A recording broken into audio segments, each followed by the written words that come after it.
17 দিনে পেট ফেটে শেষ, পোকার খাদ্য হবে। 60 দিন পরে গোশ থাকবে না, কঙ্কাল পড়ে রবে। 90 দিনে হাড়গুলি সব, 90 দিনে হাড়গুলি সব আলাদা হয়ে রয়। কবরে জায়গা ভালো নয়, কবর জায়গা ভালো নয়। কথা বলেন ঠিক না ঠিক? 6 দিন পরে নখ খসে যাবে, 9 দিন পরে চুল। কবর গাহের সামান নিতে কইরো না কেউ ভুল। 6 দিন পরে নখ খসে যাবে, 9 দিন পরে চুল।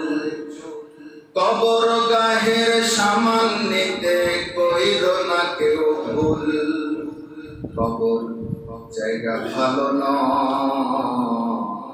জায়গা ভালো না।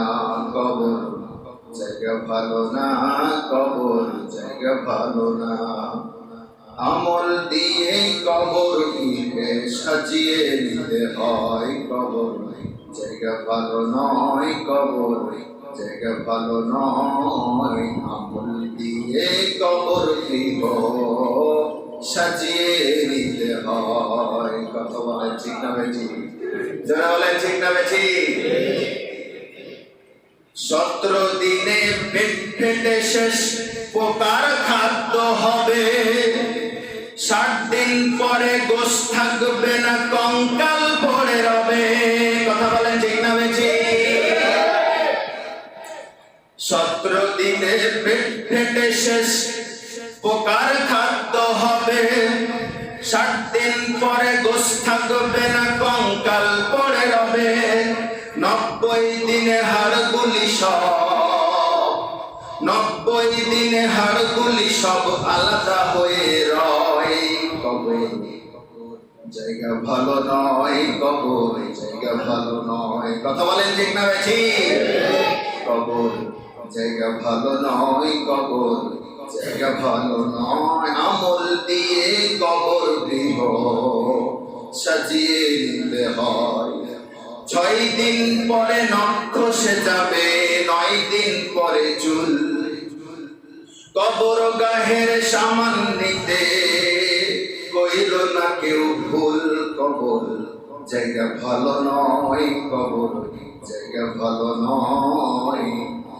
কবরের আমল দিয়ে কবর গৃহ সাজিয়ে নিতে হয়। আওয়াজ দেওয়ালেন ঠিক না বেঠি? মহিয়ান গরিয়ান দয়ালু দাতা, নিখিল বিশ্বের প্রতিপালক, বিস্তীর্ণ জমিনের মালিক, কুল কায়নাতের মালিক, এই ধরাধামের মালিক যিনি, জোরে বলেন তার নাম কি? সেই রব্বুল ইজ্জত ওয়াল জালালের দরবারে সেজদানত চিত্তে সবাই সমস্যারে বলি আলহামদুলিল্লাহ। তারপরে তারই প্রেরিত রাসূল, বিশ্ব মানবতার দিশারি, সাইয়্যিদুল মুরসালিন, খাতামান নবিয়্যিন আহমদ মুস্তাফা, মুহাম্মদ মুস্তাফা, সকলে বলি সাল্লাল্লাহু আলাইহি ওয়াসাল্লাম। বিশ্ব নবীর প্রতি ভক্তি ভরে দরুদ পেশ করছি সাল্লাল্লাহু আলাইহি ওয়াসাল্লাম। আল্লাহুম্মা সাল্লি আলাইহি ওয়া বারিক আলাইহি। শহীদদের মাগফিরাত কামনা করছি আমরা সবাই বলি আল্লাহুম্মা আমিন। সম্মানিত উপস্থিতি, আমি আপনাদের সম্মুখে কিয়ামতের ভয়াবহতা সম্পর্কে আলোচনা গত আগের জুমায় করেছি। গত জুমাটা ছিল একটা বিশেষ দিবস তথা আশুরার দিন, 10ই মুহররম। এজন্য গত জুমা স্পেশাল একটা আলোচনা রেখেছিলাম। বিরাট আলোচনা সংক্ষেপে সেরেছিলাম। এজন্য আবার সেই কাঙ্ক্ষিত একটা দিন তথা কিয়ামতের দিন, বিচারের দিন, হাসরের দিন সম্পর্কে আমরা আলোচনা করছি। এই দিনটিকে আমি আধুনিকরণ করে নাম দিয়েছি আসল ফাইনাল খেলা। এখন তামাম পৃথিবীতে চলছে ফুটবল খেলা, ঠিক কিনা বলেন? জোরে বলেন ঠিক না ঠিক? এই ফুটবল খেলার জন্য বিশেষ করে যুবকেরা অনেক উন্মাদ পাগল হয়ে পড়েছে, ঠিক না বেঠি? শুধু যুবকেরা না, চাপ দাড়ি, বড় দাড়ি, জেলার নামও বলবো না, ব্যক্তিটার নামও বলবো না, শুধু এইটুকু বলি, জমি বিক্রি করে জার্মান নামক দেশের পতাকা 5 থেকে 7 কিলোমিটার লম্বা পতাকা বানিয়ে সারা পৃথিবীতে, সারা বাংলাদেশে শ্রেষ্ঠ পতাকা বানিয়ে শ্রেষ্ঠত্ব হওয়ার জন্য জমি বিক্রি করে পতাকা বানিয়েছে। কি হবে? সাংবাদিক জিজ্ঞেস করলো, আপনি কেন এত বড় পতাকা বানালেন জমি বিক্রি করে? তো বলতেছে, আমি ভীষণ একদিন রোগের সঙ্গে ভুগছিলাম, জার্মানি ওষুধ খেয়ে ভালো হয়েছিল। এই যুবকেরা ঠিক আছে না? নেই ঠিক বলছে না, ওরা জানি তো জার্মানি ওষুধ খেয়ে আমি ভালো হয়েছিলাম, সেই দিন থেকে ওর ফ্যান হয়েছে, মানে ভক্ত হয়ে গেছে। নেইমার, মেসি সহ রোনাল্ডো, তারপরে অনেক পুরাতন খেলোয়াড় আছে যারা মুসলমানদেরকে জবাই করতে ভালোবাসে, ওদের ভালোবাসে, মুসলমানদেরকে কুরবানি দিতে ভালোবাসে, জবাই করতে ভালোবাসে, পাখির মতো গুলি করতে ভালোবাসে, অথচ ওই দেশের সাপোর্ট করে আমার দেশের কুলাঙ্গার 100 রানের মুসলমান যুবকেরা কথা বলেন, ঠিক না বেশি? আমাদের এই এলাকায় খুবই কম, চাঁপাইনবাবগঞ্জে খুবই কম, অন্য জেলায় অনেক ব্যাপক। তারপরও দেখতে পাচ্ছি, গতকালকেও দেখেছি চাঁপাই জেলার কয়েকটা জায়গায় বিভিন্ন খেলোয়াড়দের কিছু পোস্টার, ফেস্টুন, ব্যানার দেখতে পাচ্ছি। তো যাই হোক, আমি যেটা বোঝাতে চাচ্ছি, তাম পৃথিবীতে খেলা চলছে, এই খেলার জন্য যুবক, কিশোর, তরুণ, বৃদ্ধ পর্যন্ত মান পাগল হয়েছে, অথচ আসল দিন তথা কিয়ামতের দিন, আসল ফাইনাল খেলার জন্য আমাদের প্রস্তুত হওয়া দরকার আছে না? সেই দিনটা আমাদের খুব সন্নিকটে আসতেছে। আল্লাহ পাক বলতেছেন সেটারই কথা, তোমরা কেন ভুলে যাচ্ছ সেই দিনের কথা, যেই দিন সবাইকে একত্রিত করা হবে, সবাইকে একত্রিত করা হবে হার জিতের দিনটিতে। আল্লাহ পাক বলেন, ইয়াউমা ইয়াজমাউকুম লিয়াউমিল জামঈ যালিকা ইয়াউমুত তাগাবুন। আল্লাহু আকবার।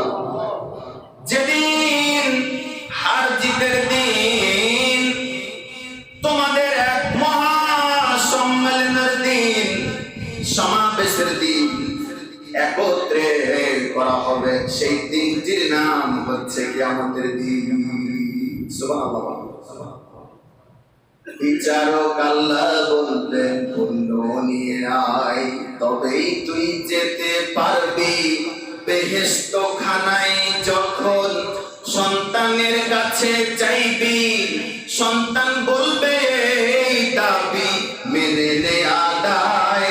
তোমায় যদি পুণ্য দেই, আমার কাছে কিছুই নেই, আমারও তো বন্ধ হবে বেহেশতেরই পথ। একদিন তো হবে কিয়ামত, ও মনোরে, একদিন তো হবে কিয়ামত। কথা বলেন, ঠিক না বেশি? স্ত্রীর কাছে গিয়ে বলবে, আমায় পুণ্য দাও, খাওয়াইছি পড়াইছি তোমায়, কেন ভুলে যাও? চিন্তা করতে পারেন, যে স্ত্রীকে আপনি এত ভালোবেসেছেন, এত মহব্বত করেছেন, সারাটা রাত আদর ভালোবাসা দিয়েছেন, শরীরের ঘাম ঝরিয়ে ঝরিয়ে ইনকাম করে মুখে তুলে দিয়েছেন খাবার, সেই স্ত্রীকে গিয়ে একটা কোন তাফসীরে এসেছে কিয়ামতের আগে বলবে, আল্লাহ রাব্বুল আলামিন বলবে, তোমার তো নেকি কমে গেছে, তুমি যাও তোমার আত্মীয়স্বজন, পাড়া প্রতিবেশী অথবা তোমার নিকট আত্মীয় কারো কাছে যদি সুযোগ থাকে, যাও তোমার নেকি কমে গেছে, কারো কাছ থেকে যদি পাও নিয়ে আসো।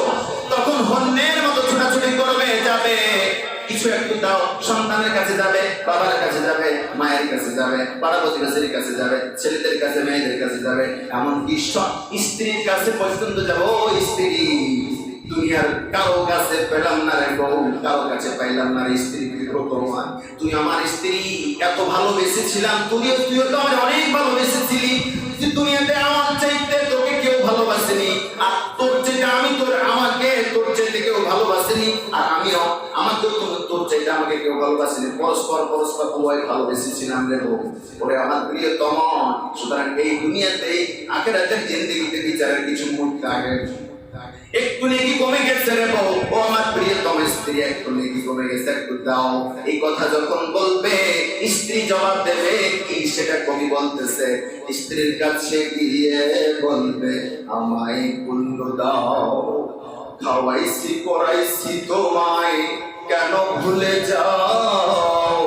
স্ত্রীর কাছে গিয়ে বলবে আমায় পুণ্য দাও, খাওয়াইছি পড়াইছি তোমায় কেন ভুলে যাও। তখন স্ত্রী বলবে বিয়ে হলে স্বামী খাওয়াই বউ ছাওলে, এটাই বিয়ের ভাব, কইরা দাও আমায় মাপ, তোমার পাপ পুণ্য তোমায় দেব না তো, এটাই আমার মত, একদিন তো হবে কিয়ামত।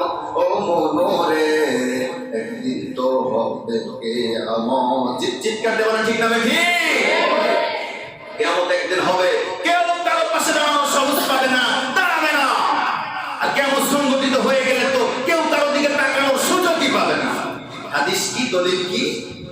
বুখারী মুসলিমের হাদিস, বুখারীতেও ধরেছে, মুসলিমেও এসেছে, যেটাকে মুত্তাফাকুন আলাইহি বলা হয়। হাদিস সহিহ, এর ব্যাপারে কোনো সন্দেহ নাই।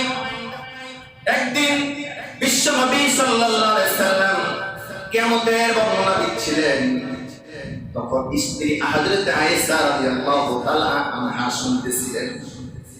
আয়েশা বর্ণনা করতেছেন, ওগো নবীজি আপনি একটু বলুন কিয়ামতের দিন ভয়াবহতা কেমন হবে, একটু তুলে ধরুন। বিশ্বনবী বর্ণনা করছেন, আয়েশা কিয়ামতের দিনটা তো ভয়াবহ হবে রে আয়েশা, সেই দিন সবাই হল্লের মতো ছোটাছুটি করবে, কেউ কারো দিকে তাকানোর সাহস পাবে না, হবে না। সেই দিন সবাই উলঙ্গ হয়ে, ন্যাংটা হয়ে, উলঙ্গ হয়ে, নেকেট হয়ে, উলঙ্গ হয়ে সেই দিন কিয়ামতের দিন সবাই ঘুরবে। এ কথা বলার সঙ্গে সঙ্গে হযরত আয়েশা মুখটাকে শরম পাওয়ার মতো করে ঘুরিয়ে নিলেন, শরম পেয়ে গেলেন। হুজুর আপনি বলেন কি? এটা তো বড় শরমের কথা, লজ্জার কথা। সবাই ন্যাংটা হয়ে উঠবে, উলঙ্গ হয়ে উঠবে কিয়ামতের দিন। সেদিন কি অবস্থাটা হবে? আপনিও হবেন, আমিও হবো, সবাই ন্যাংটা হয়ে উঠবে, মানে উলঙ্গ হয়ে উঠবে, এরকম একটা অবস্থা হবে। এটা শরমের কথা। নবীজি সাল্লাল্লাহু আলাইহি ওয়াসাল্লাম বলতেছেন, হে আয়েশা, ইয়া আয়েশা আল-আমরু আশাদ্দু মিন আইয়ানযুরা বা'দুহুম ইলা বা'দ। ও আয়েশা তুমি চিন্তা করছো ন্যাংটা বা উলঙ্গ হয়ে একজন আরেকজন রূপের জন্য লজ্জাস্থান দেখে নেবে ভয়ে। আর আয়েশা রে সেই দিনটা এত ভয়াবহ হবে রে আয়েশা, লজ্জাস্থান তো দূরে থাক, কেউ কারো চোখের দিকেও তাকানোর বুরখাটা থাকবে না, কেউ কাউকে চিনানোর একটা অনুভূতিটাও জাগ্রত হবে না। ইয়া নাফসি ইয়া নাফসি ইয়া নাফসি বলে সবাই চিৎকার দিতে থাকবে, আমার কি হবে, আমার কি হবে, আমার কি হবে, নিজেই নিজে বাঁচার জন্য ছোটাছুটি করে চিল্লাবে আল্লাহু আকবার।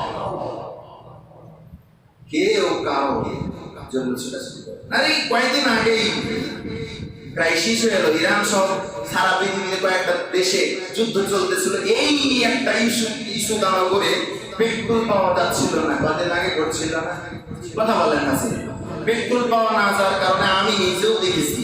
আরে সারাটা জীবন যেই পাম্পে তেল নিলাম সেই পাম্পে গিয়েই তেল লিখছি, ভাইজান একটু দেন না, একটা মসজিদের ইমাম দেন নামাজ পড়তে,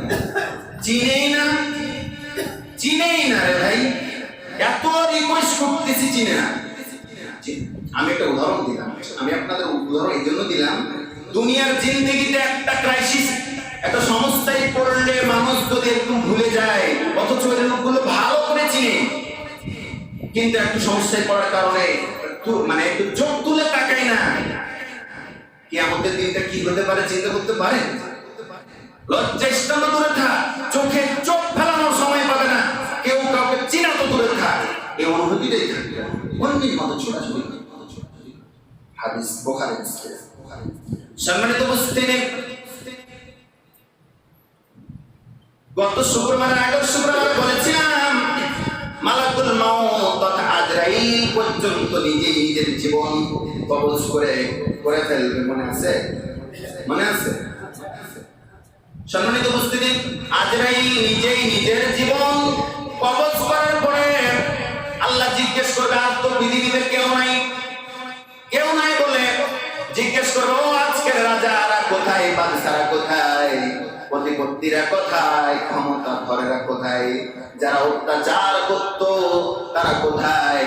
কেউ জবাব দেওয়ার নাই। তখন তিনি নিজে উত্তর দিবে, লিল্লাহি ওয়াহিদিল কাহ্হার।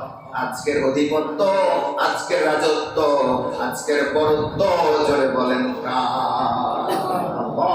সুবহানাল্লাহ। আল্লাহ সুবহানাহু ওয়া তাআলা ছাড়া কেউ নাই। নিজেই উত্তর দেবে, আজকের বরত্ব, রাজত্ব হচ্ছে আল্লাহ। সম্মানিত উপস্থিতি, এরপরে তাফসীরে জালালাইন থেকে বলতেছি, ইসরাফিল আলাইহিস সালামকে পুনরায় সৃষ্টি করা হবে। এবার বলা হবে, ও ইসরাফিল, তুমি আবার সিংহায় ফু দাও। সিংহায় ফু দেওয়ার সঙ্গে সঙ্গে সূরা ইনফিতরের 4 নম্বর আয়াতটা কায়েম হয়ে যাবে। চিৎকার দিয়ে বলেন সুবহানাল্লাহ। আল্লাহ রাব্বুল আলামিন বলেন সূরা ইনফিতরের 4 নম্বর আয়াতে, ওয়া ইযাল কুবুর বু'থিরাত। জোরে বলেন আল্লাহু আকবার।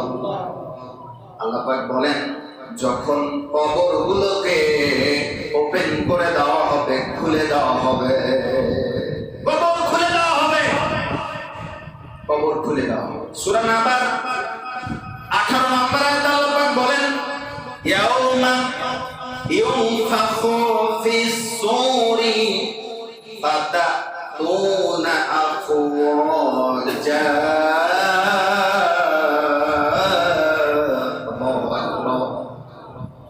সেদিন সিংহায় ফু দেওয়া হবে,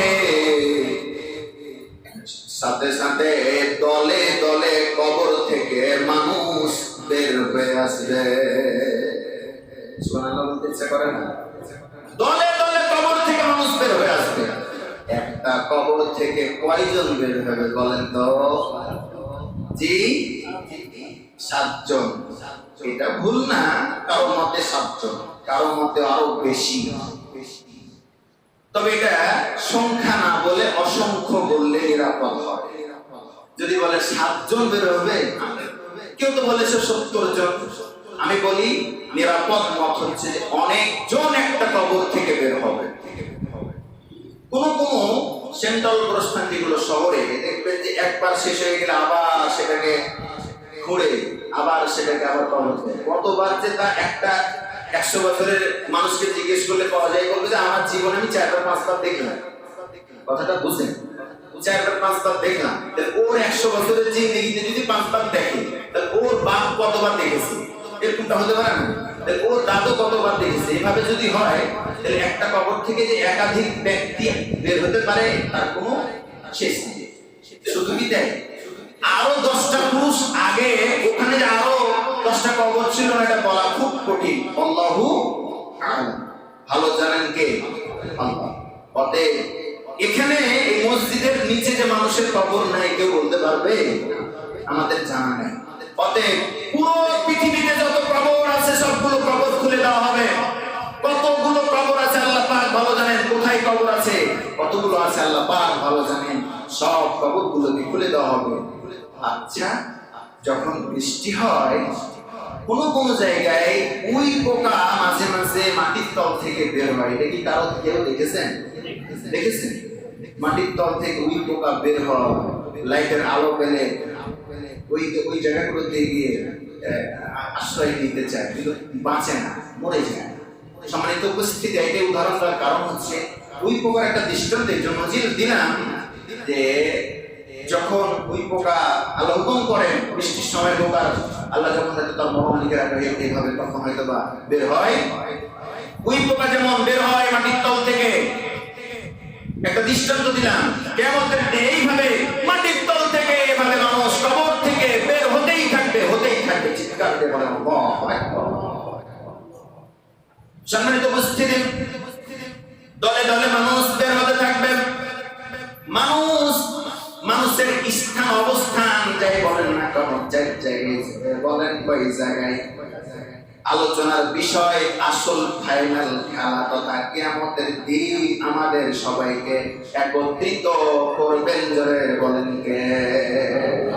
দুনিয়ার ফাইনাল খেলা তথা বিশ্ব ফুটবল খেলা নিয়ে আমরা মেতে আছি।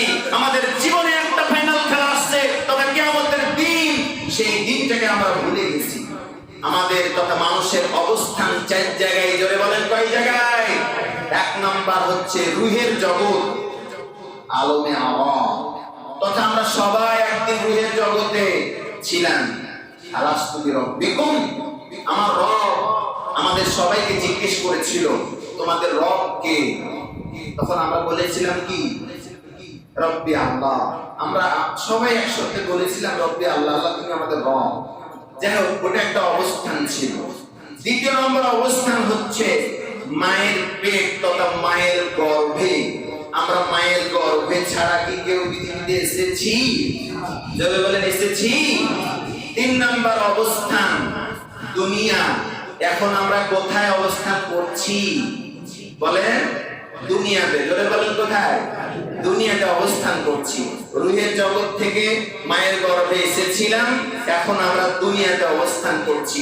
আমাদের আরেকটা অবস্থান আছে, সেটা হচ্ছে কবর। আওয়াজ দেওয়া সুবহানাল্লাহ। এই চারটা হচ্ছে মানুষের অবস্থান। সম্মানিত উপস্থিতি,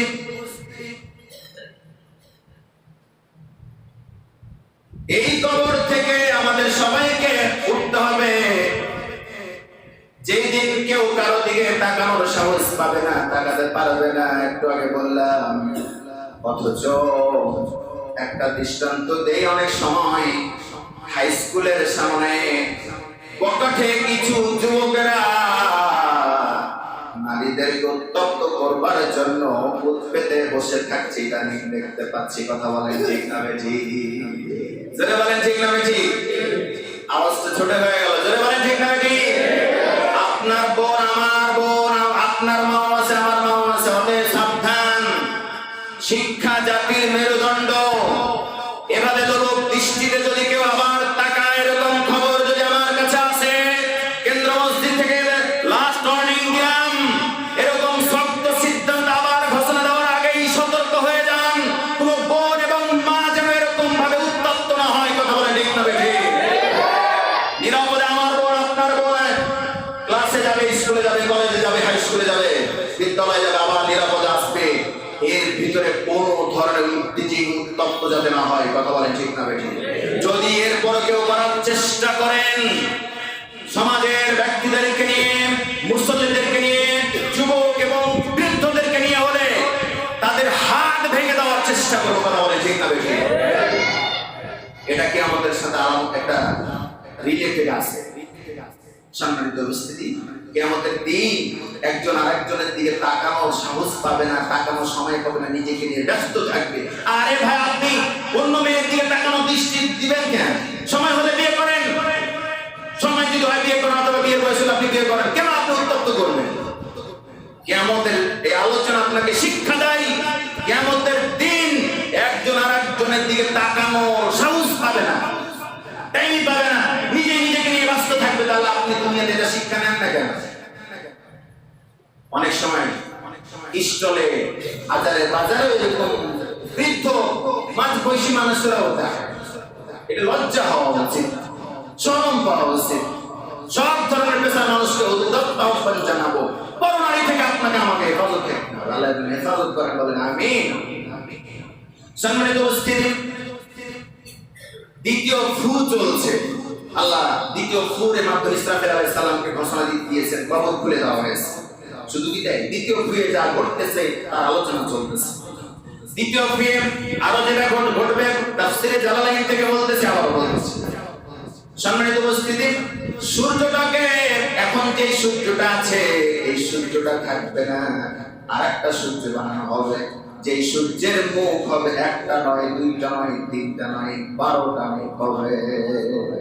সুবহানাল্লাহ বলবেন না? 12টা মুখ হবে। 12টা মুখে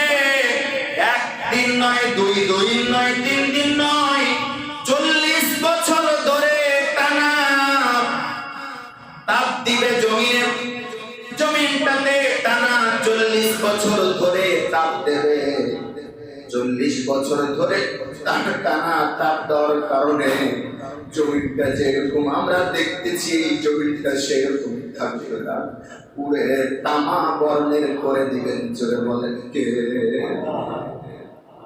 সম্মানিত উপস্থিতি, আমরা খোলা চিনি, খোলার উপরে রুটি আটা দেওয়ার সঙ্গে সঙ্গে রুটি হয়ে যায় অল্প সময়ের মধ্যে। খোলার উপরে অল্প সময় না, একটু সময় লাগে। ওই সময় তাফসীরকার করে লিখেছেন, ওই সময় এই মাটির উপরে ওই জাতীয় কোনো আটা যদি দেওয়া হয় সাথে সাথেই রুটি হয়ে যাবে।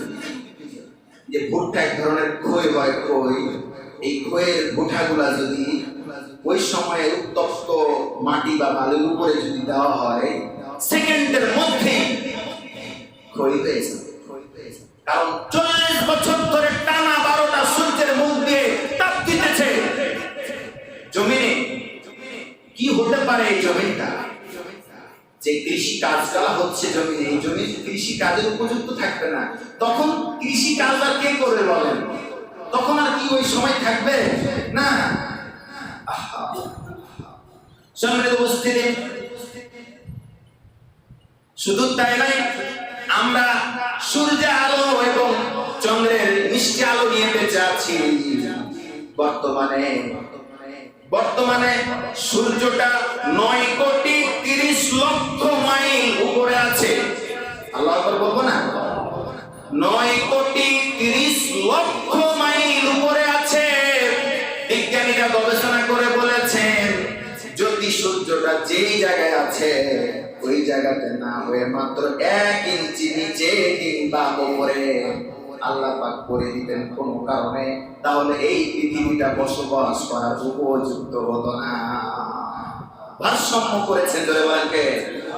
ঘুমাচ্ছে কিয়ামতের আলোচনা চলতেছে।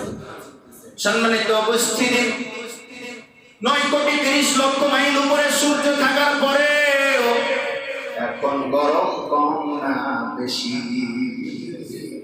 প্রচন্ড গরম, এতগুলো ফ্যান চলছে তাও হয় না।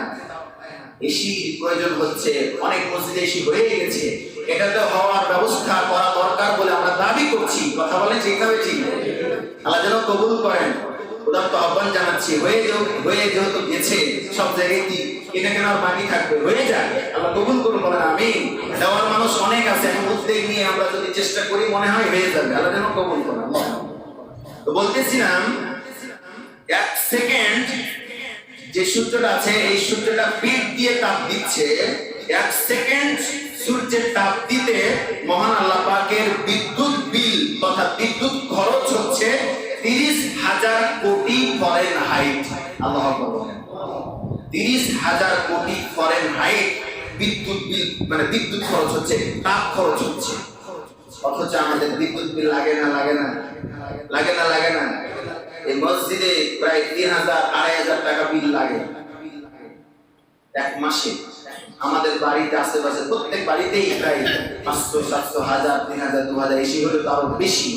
কত টাকা যে লাগে আমাদের সমাজ পরিচালনা করার ক্ষেত্রে, অথচ আমাদের বাড়ির জিন্সের প্যান্ট মোটা শুকাইতে যদি আল্লাহ বিল চাইতে দিতে পারতাম, কঠিন। এভাবে এরপরে ল্যাব, পোশাক, এগুলো তো আছেই। দৈনন্দিন জীবনে আমরা কত কিছু শুকাচ্ছি, গোবর ঘুষি থেকে শুরু করে সব কিছু শুকাচ্ছে ওই সূর্য।